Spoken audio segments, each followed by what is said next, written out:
Before you get to the trains, take a quick tour of the facility here and learn the basics of moving around on foot.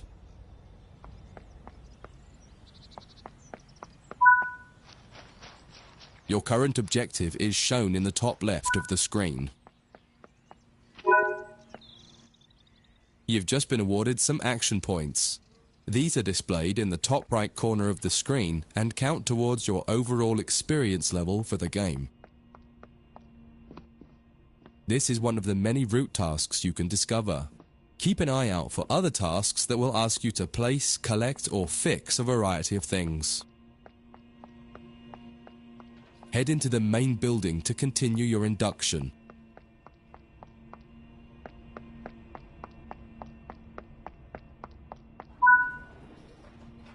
Walk over to the waiting area on the right.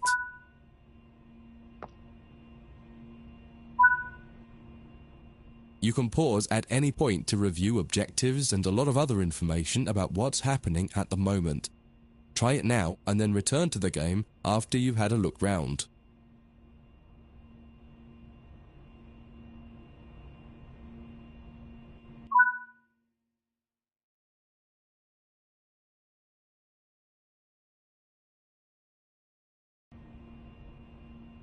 Now that you've covered some of the basics of moving around and interacting with the environment, let's take a walk through the building and find the trains.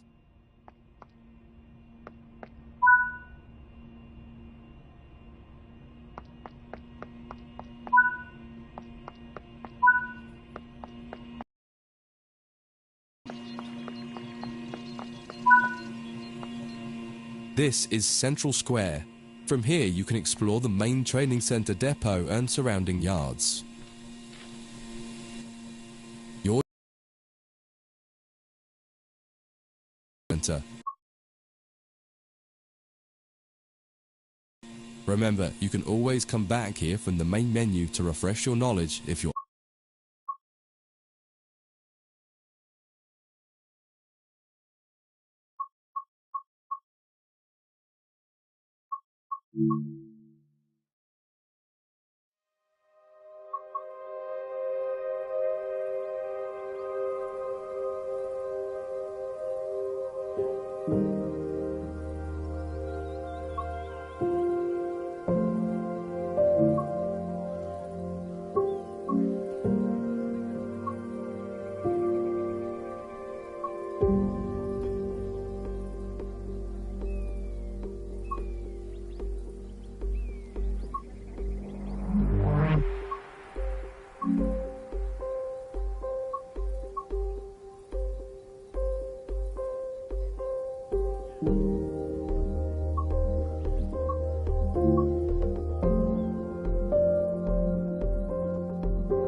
In this training module, you'll learn about the on-screen overlay known as the heads-up display, or HUD. You'll see it when you're in control of a train. You can configure a range of parameters for the HUD that affect how it looks in the game settings. In this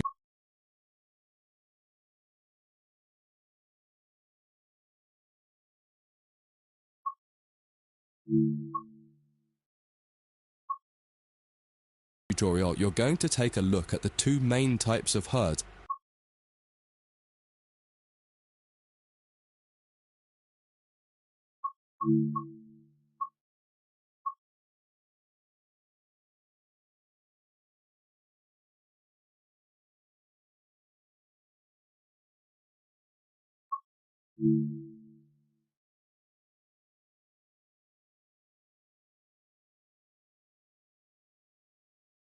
And make a first choice of which one you prefer. Get started by climbing up the ladder into this train and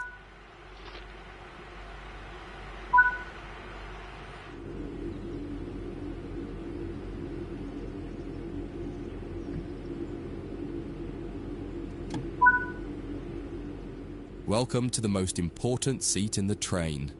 Before you can start learning how to make the train move, you're going to need to understand what the HUD is telling you. There are 3 types of HUD. The one you're seeing now is the normal HUD. You'll learn that first, and then take a look at the minimal HUD next. There is also a simple HUD, which is essentially a cut-down version of the normal HUD. The HUD is a guide to show you what the train is doing, how you're doing, and what your next objectives are. You can tune what's shown here using the game settings. The main part of the normal HUD is the speed display in the bottom right. Your current speed is indicated by a white bar that will appear on the outside of the speedometer, and there is a red mark that indicates the maximum permitted speed. This is the direction display. An arrow will indicate the forward, reverse, and neutral directions. A cross, or X, means the reverser is currently either not inserted or in the off position. This is the power display. A number will indicate what position the power or throttle control is in. If the display is white, it refers to power. If the display is yellow, it means powered braking or dynamic braking. If the display is red, then the throttle is currently locked out and you will need to take steps to release the lock before power can be applied. You can learn about troubleshooting elsewhere in Training Center. These are the brake indicators. The exact one shown will vary by train and will often be visible in the train itself on the various gauges. These gauges tell you what is happening in the braking system. The most important one is the BC, or brake cylinder. In most trains, when this reads 0, that means the brakes are released. Anything else, and the brakes are applied. In the top right is the track monitor. This shows you the line ahead and allows you to see all the signals and speed limit changes that you're approaching. By default, the track monitor shows the signals with their actual red, yellow, or green aspect. But when you get more confident, you can hide this information via an option in the game settings.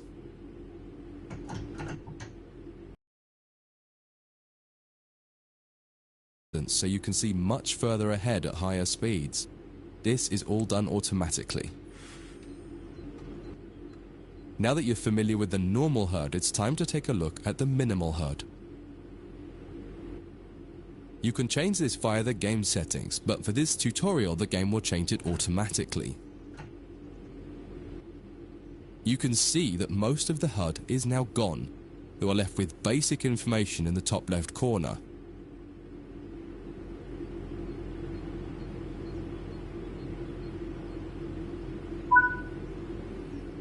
The minimal HUD immerses you in the experience of driving the train. Use the train's real gauges as much as possible. In the top left corner, you will see the information about your next objective and some limited information about what the train's doing, such as your current speed, the speed limit, and the gradient. Use the game settings to add and remove information from the minimal HUD. With less information, you'll find driving more challenging, but also more immersive and rewarding. Experienced players might prefer the minimal HUD, especially when driving from the cab view. The normal HUD is ideal for newcomers or anyone who wants to drive from an external camera. You can switch HUDs in game settings. Do you want to start with the normal HUD or minimal HUD?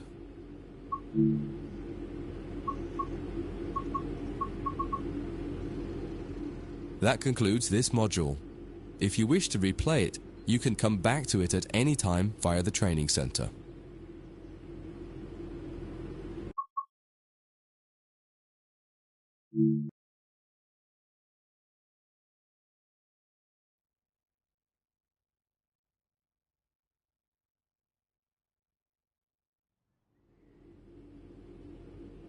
In this training module, you're going to learn how to make a train move and then bring it to a stop. For this exercise, you'll be using a British Class 323 electric multiple unit. It's a great train to get started with as the controls are quite straightforward. This module will get you used to the feel of the train and its controls. While many trains have different controls and are operated in different ways, there are basically always three controls that are common and are required to move the train. The reverser chooses the direction you're going to move in. It often has four positions: off, forward, neutral, and reverse. To slow or stop the train.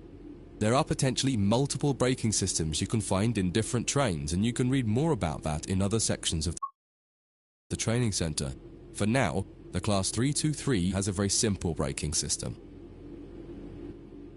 The throttle controls how fast the train accelerates. In this train, the throttle and brakes are controlled by a combined power and brake handle. Moving the handle in one direction will apply power. The middle position is neutral and does nothing, and then the other range applies the brakes. You will find in some other trains that the throttle and brakes are on separate handles. Before you go any further, set the headlights for daytime running and ensure the tail lights are off.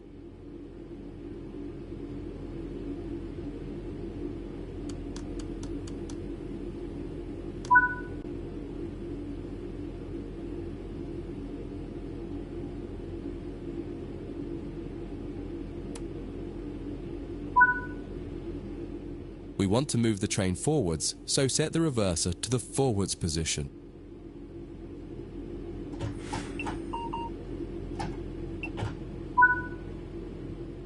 Now pull the combined power and brake handle. In the bottom right and in the center of the speedometer gauge, you can see a little ball. This is the accelerometer and will move up or down to indicate whether you're speeding up or slowing down.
Now that you've reached your target speed, you can move the throttle control back to the center position.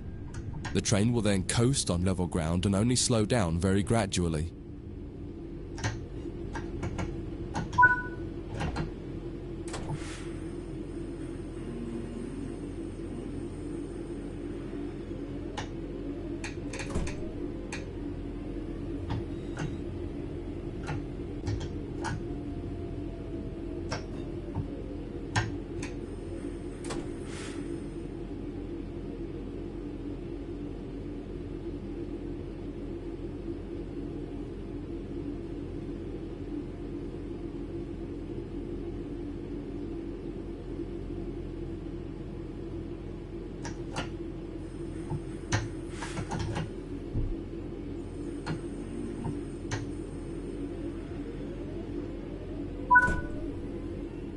When it comes to stopping trains, the specifics of each train can be quite different. However, the basic process is fundamentally the same. Bring this train to a complete stop by moving the power brake handle into the braking range.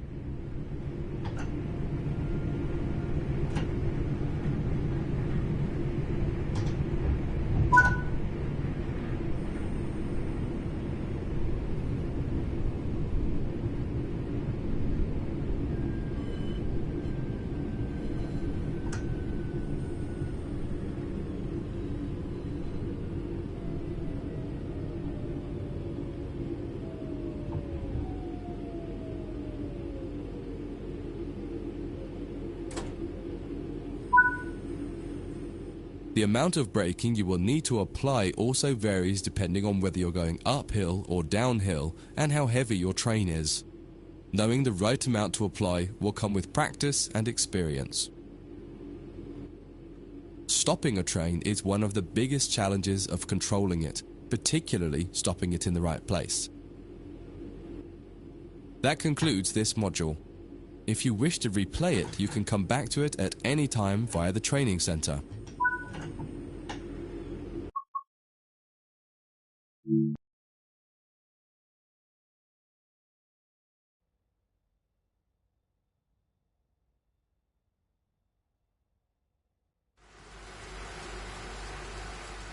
In this training module, you'll be learning basic passenger operations in this Class 323 electric multiple unit. This part of the training center is the Metro Loop. It is used primarily for driver training for passenger trains that are generally shorter or might stop more frequently in normal operating practice. It consists of 2 platforms. In this module, we'll be doing a complete circuit and practicing stopping at both stations. When you're ready, open the door and climb aboard the train.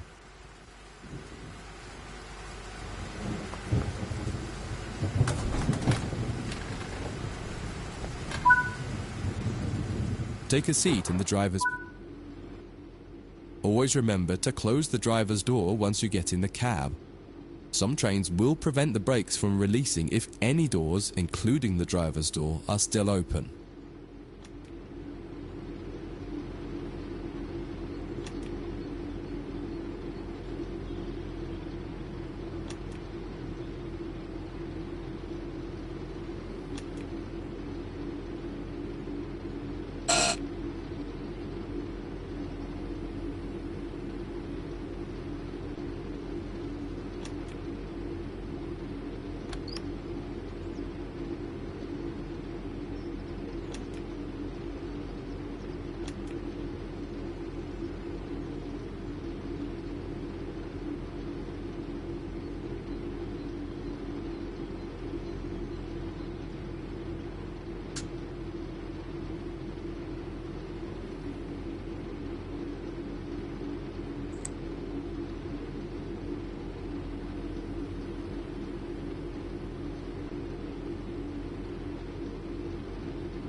To unlock the control desk, insert the master key and activate it. Turn the coach lighting on so that passengers aren't boarding a dark train.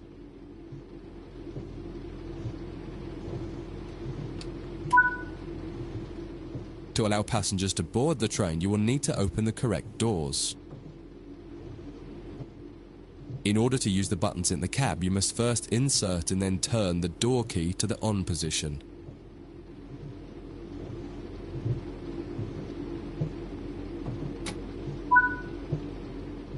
As the platform is on your left, press the open doors left button.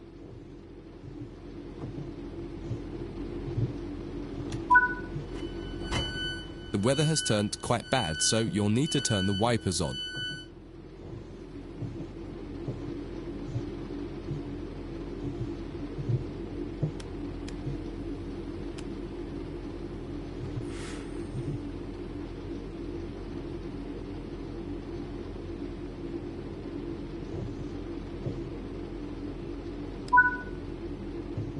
The cab light is currently on. Make sure to turn it off. It's useful to find your way around in the cab, but can make it hard to see out of the window, so you should always turn it off before you start moving.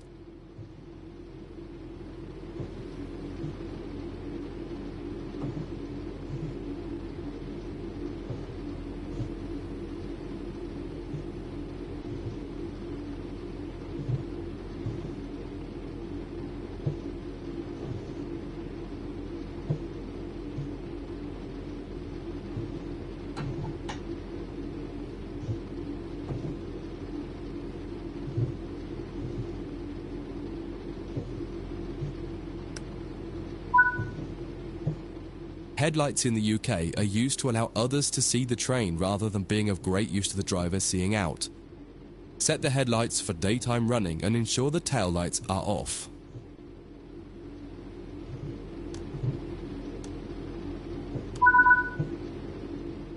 While the passenger doors are open and the loading objective completes, you'll notice the bar in the top left slowly rising. Once it reaches the top, the objective will complete and it will be time to close the doors. Now the passengers have boarded the train, close and lock the doors using the close left doors button.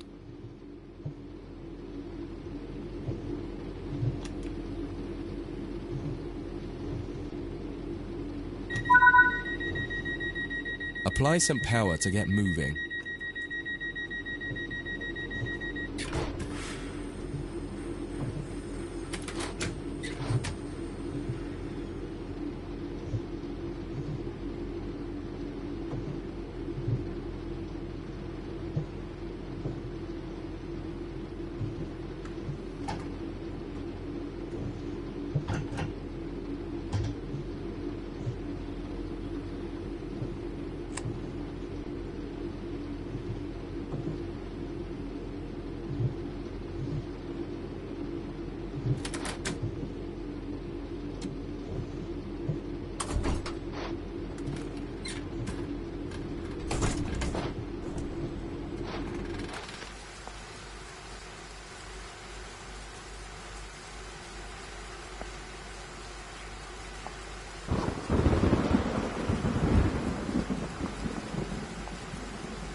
You're approaching the next station. Use the power brake handle to apply power so that you come to a gentle stop at the indicated marker on the platform.